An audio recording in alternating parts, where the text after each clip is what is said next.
What's going on, you guys? Demigod back with another video for y'all. Today, what I got for y'all is the Wonder Woman 1984 review. Now, I have something to say first. I'm a little upset. Now, you might say, Demigod, why are you upset? Is it because the movie is that bad, like everyone is saying? No, that's not the reason. It's not the reason why at all. In fact, the reason why is I just recorded my Wonder Woman 1984 review. It was a long video, kinda, but it was a really good video. Really, I felt like I really expressed myself in it. But I close out the video. I go to look for the file, so I can start editing it, uploading it, and guess what? It's nowhere to fucking be found. Nowhere to be found. So it's all good. I'm that dedicated that I'm gonna go ahead and record another one of these videos. So anyway, Wonder Woman 1984 review by Demigod on Demigod ENT, and I'm gonna get into this for y'all. Now, we're gonna start with the characters. Now, actually, we're gonna start with the director, Patty Jenkins. Now, I like Patty Jenkins. Patty Jenkins is really good at her job. She did a great job on the first movie, and here we are with the sequel. And I feel that she has done another great job. The savior of the DCEU. She saved it the first time. It was on a real down path. And here she comes to save the DCEU. After that movie, we start getting good movies for the DCEU. And here we are, the long awaited sequel. It's been pushed back. We've been waiting for it. This review is long overdue. It's been a few days since the movie's been out. But it's all good. It's all good. I wanted to take my time with it so I can get the proper Wonder Woman 1984 review out to y'all. I've avoided all other reviews on the website of YouTube. I've only seen the Rotten Tomatoes score. It's sitting at a 61% right now. Highly low if you ask me personally. But that's Rotten Tomatoes for you sometimes. And I'm hearing a lot of this, right? I'm hearing a lot of talk. I'm hearing a lot of negativity going on about this movie, more than positivity. I'm looking at thumbnails, I'm seeing titles, I'm seeing people not like this movie. But none of that matters because we're here to give my review, and I'm not going to allow any of that to sway me, which is why I haven't watched anything now. Director Patty Jenkins, you did a great job. You did. This is another good movie from you. You're a solid director. You will be missed. I know you just left to Disney, so you will be missed, but it's all good. I'm sure you'll do great things over there. I'm sure you'll go save that mess at Disney right now, though they have a lot of good shit coming. It is a bit of a mess right now, and they did flop this year. Other than The Mandalorian, that is. But it's all good. Now, Wonder Woman, played by Gal Gadot. Wonder Woman, a.k.a. Diana. Gal Gadot does a great job portraying Wonder Woman in this movie, as she did in the first movie, and as she did in Batman v Superman 2016? 2016, Batman v Superman. Wonder Woman was one of the highlights of that movie, and here she is again, reprising her role as Wonder Woman, Diana. She does a great job. Wonder Woman in this movie is a real hero. Now, the past DC movies that we've seen, and hell, some Marvel movies, these heroes, they haven't been heroes. They haven't saved anybody. In fact, they've gotten a lot of people killed while they're trying to save people, and it seems that they have damn near no regard for human life. Now, if you ask me, that's not what a fucking hero is, right? And so, in this movie, Wonder Woman is heroic. She has great feminine energy. This is a divine feminine right here. And she is just what women should aspire to be. She's strong. She's powerful. She's reserved. They don't over sexualize the women in this movie. Thank God. We see too much of that going around. She does a great job. Now, the Amazonians, as I'm going to call them, that we see in the opening scene of this movie. The movie starts on the Mascara. That's no spoiler. We've seen the opening scene in the opening scene trailer that they released.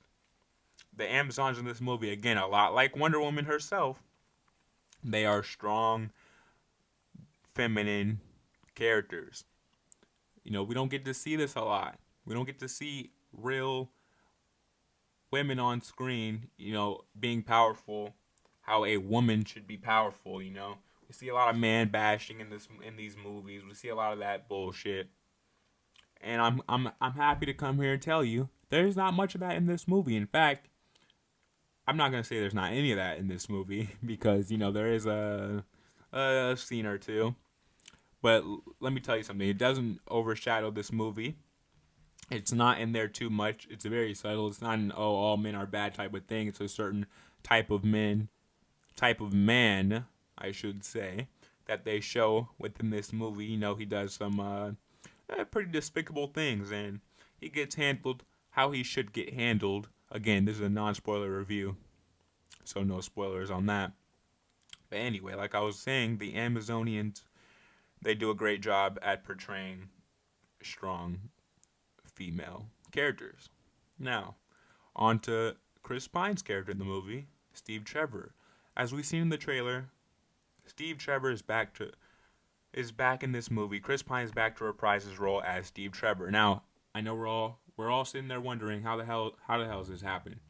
Steve Trevor dies at the end. That's the big scene at the end of the movie that everyone loves. Steve Trevor's sacrifice at the end of Wonder Woman, one. I'm gonna call it Wonder Woman 1. At the end of Wonder Woman 1, we see it. Steve Trevor sacrifices himself. It's the most emotional scene in the movie. You really get you get to see Gal Gadot really express those emotions in the movie. And now he's back. Now, we're all like, what the hell? Steve Trevor's back. That kind of ruins the end of the first movie. But I'm here to tell you that it does not. It doesn't ruin the end of the first movie, Steve Trevor's return. It makes perfect sense. They do a good job with it. They do. Personally, I liked how they did it.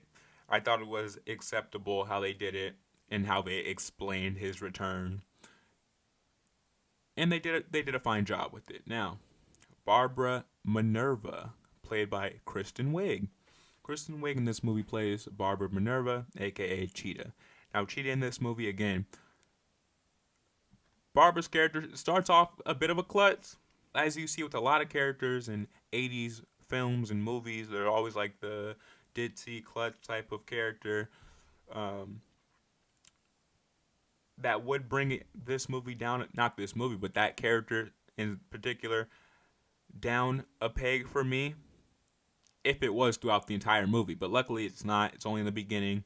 It's a part of her character, who she is in the beginning. And as you know, she doesn't stay as she was in this movie. Eventually she has to progress into Cheetah. And we know she becomes Cheetah. Again, you see that in the trailer. And I like the character in this movie. I thought Cheetah was done very well in this movie. I like her much better, after the change happens and she starts to lean more into the dark side. She starts to lean more into the dark side.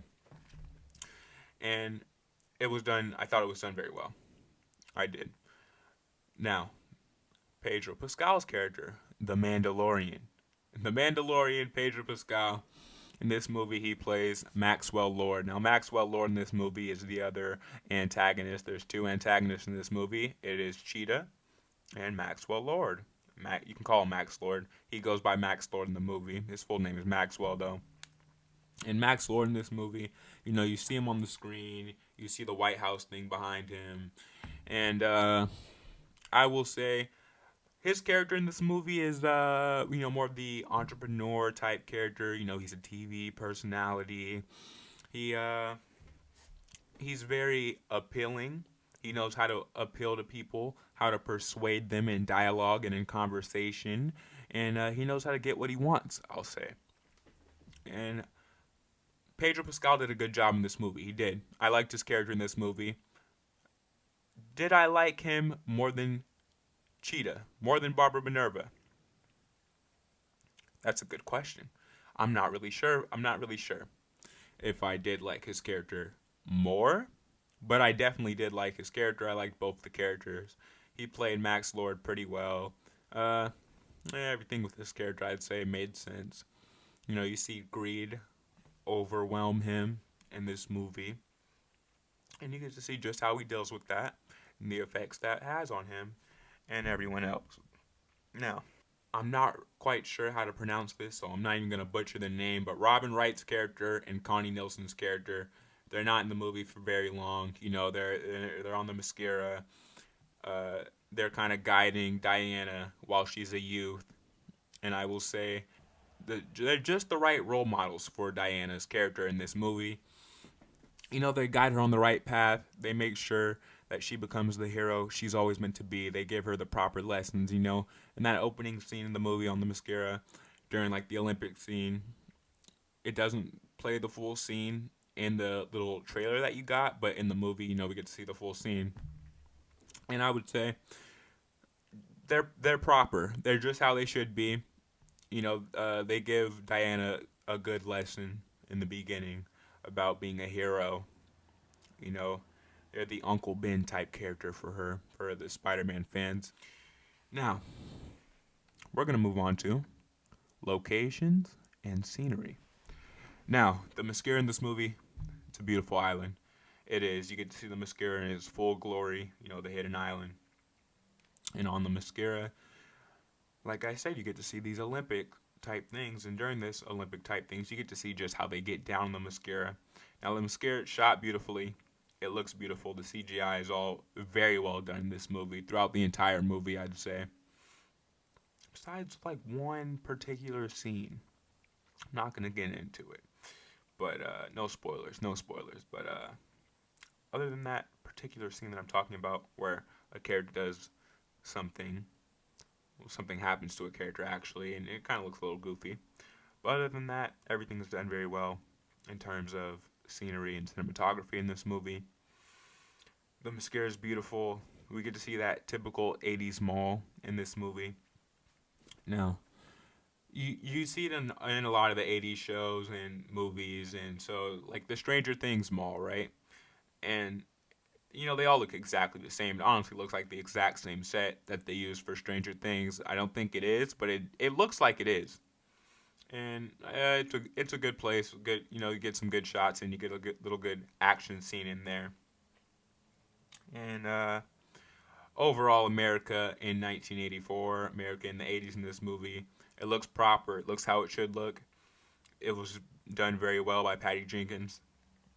Very well directed, and you get to see it all in its proper glory, I'll say. And we're gonna move on now to the White House. The White House does make an appearance in this movie, which I was very happy about actually. I liked getting to see the White House in this movie. You know, being a true American that I am, I liked getting to see that White House.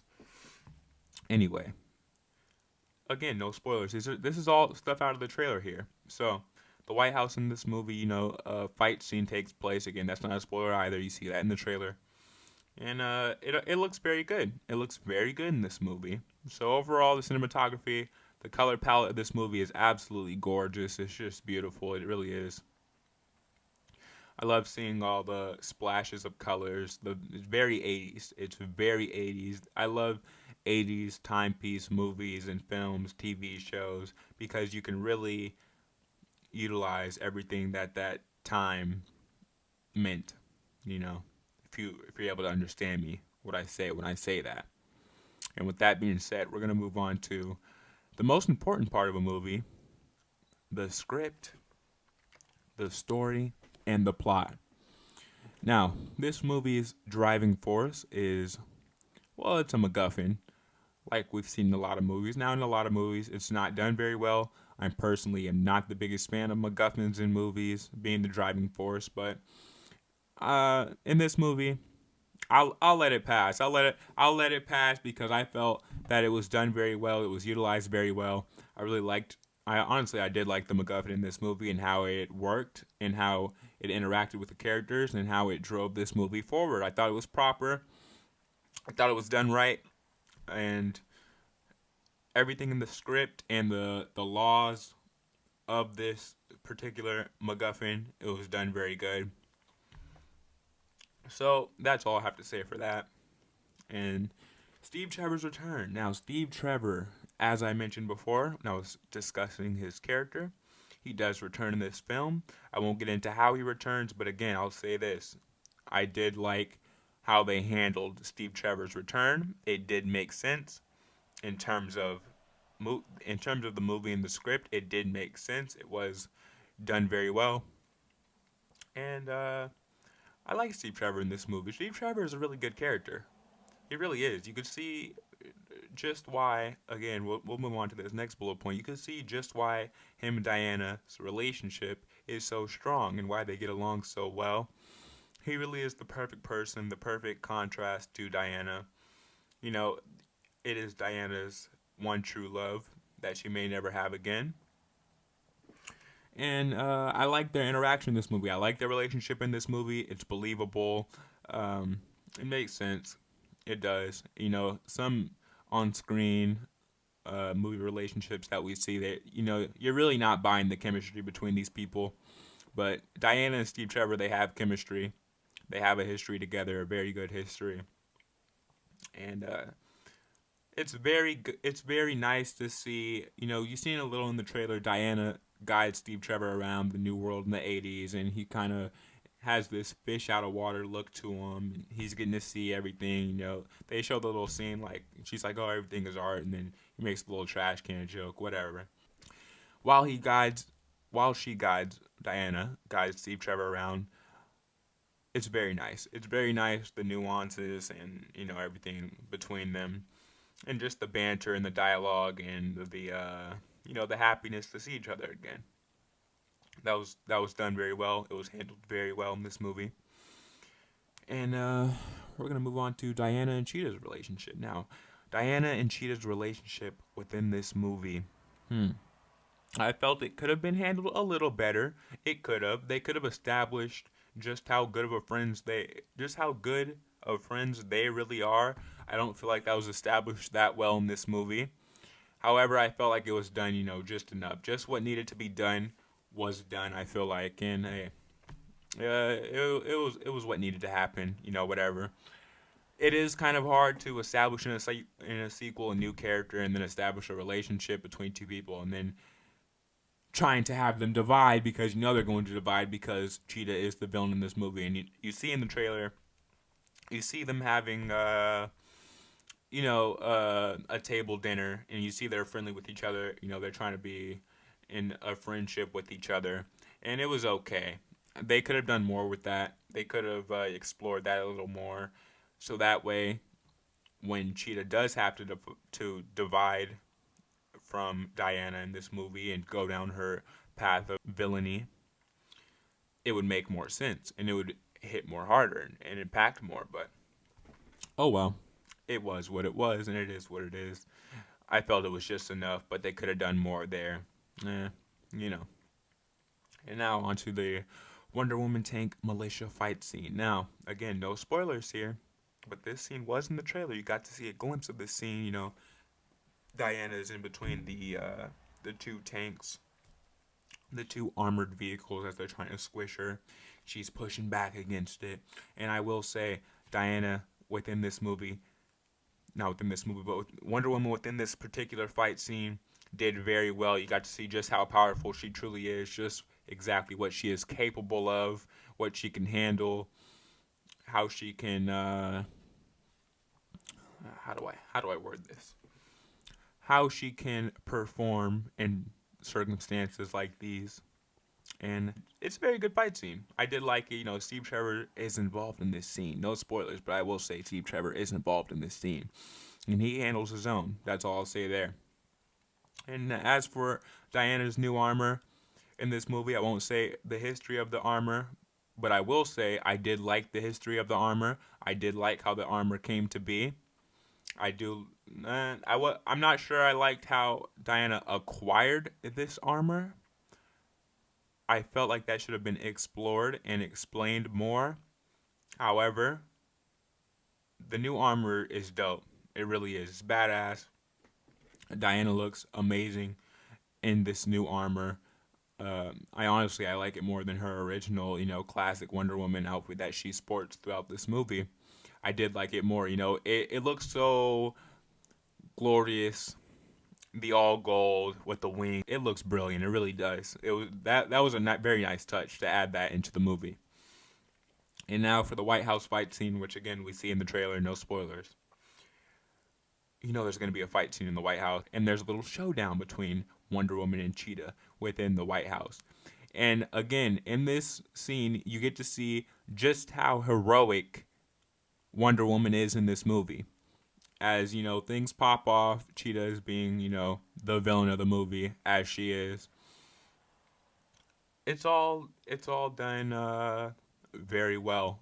The way she defends and protects people who are in grave danger and in harm's way, the way she goes out of her way to save them while she's dealing with her own things. She's dealing with her own fight in this movie, in this particular scene. Yet she still makes it a point to be a hero in this movie. Again, this is a superhero movie. This is a superhero movie, so she should be heroic inside of this movie. Now, I feel like a lot of movies now, especially a lot of DC movies, their heroes aren't heroic. Especially in, say, Man of Steel, when Superman is just letting people die, has no regard for human life as he's trying to take out Zod. Thought that was completely ridiculous.